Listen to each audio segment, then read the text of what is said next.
Okay, so can teams make moves to get better after the trade deadline? And we'll use our Yankees as an example. Well, yes, they can. But what types of moves can they make after the deadline? And, excuse me, what's the difference pre-deadline and post-deadline? And is there a timeline on anything? Yes, yes, and yes. I want to give you insight on all this stuff right now so you have a thorough understanding of what the Yankees can actually do for the remainder of the season to continually get better. So the one specific thing about the trade deadline itself is that teams can move anybody, 40-man roster or not, before the trade deadline or up to the trade deadline. So without pretty much any limitations. International players or what else, just like the Padres. They traded one of their international prospect that they just signed in the Juan Soto trade. So that stuff is possible. Now, let me go over a couple different ways teams can get better. Now, let's stick with the trading players. Post-deadline, the major component and difference is once the trade deadline expires, then teams can no longer swap out 40-man roster players.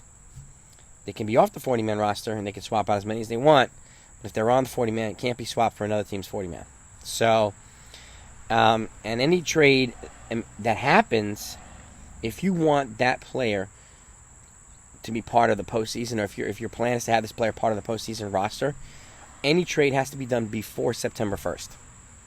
So there's the stipulation as to who can be traded and the timeline as to when they can be traded. Okay? So there's some limitations post-deadline, but it's still possible.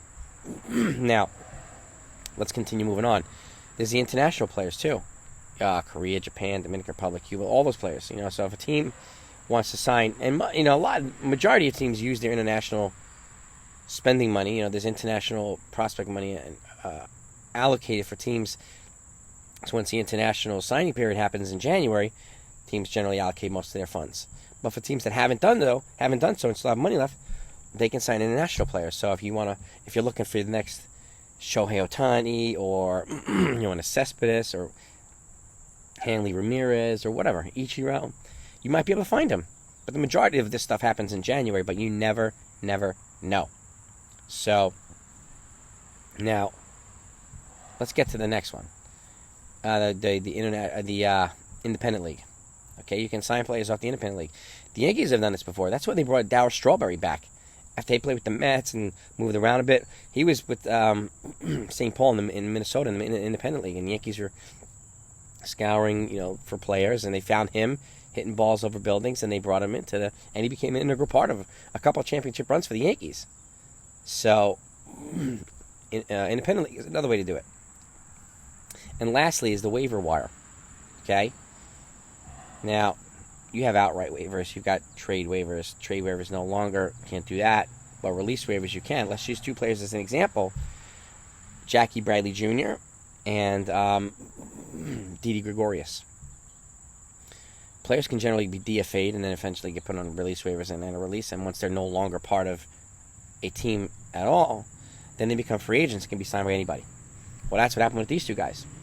So both of them have been released, and they're free agents. So let's just say if the Yankees want to bring in another defensive player for the outfield, they can sign somebody like Jackie Bradley Jr. on the cheap. Or if anybody wants to bring in Didi Gregorius for infield, they could do the same thing. So I wanted to go over these things. I want you to be as well informed as possible.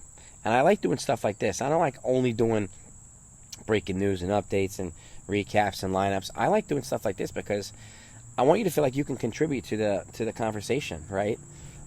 Your insight's important to me, and I learn from you guys and gals just as much as you do from me. So this channel's not about me; it's about you. So that's why I put stuff like this as well. I don't want you to feel like, and if you do, you don't.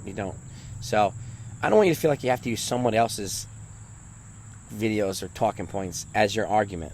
I want you to have an understanding of what I'm talking about, why I'm talking about it, and then the same thing for you, what you're talking about, why you're talking about it, so that you can again be part of something greater. And that's what I'm trying to do here. I want to make this channel one of the better channels out there, and I want you to come along with me for the ride. So I hope you found this enjoyable. If you did, please hit the thumbs up. And again, if you don't want to miss stuff, you know what to do. Subscribe and hit the notification bell. But I thank you for watching. I wanted to go through this because there's been some questions recently as to how did the Yankees bring in that reliever yesterday?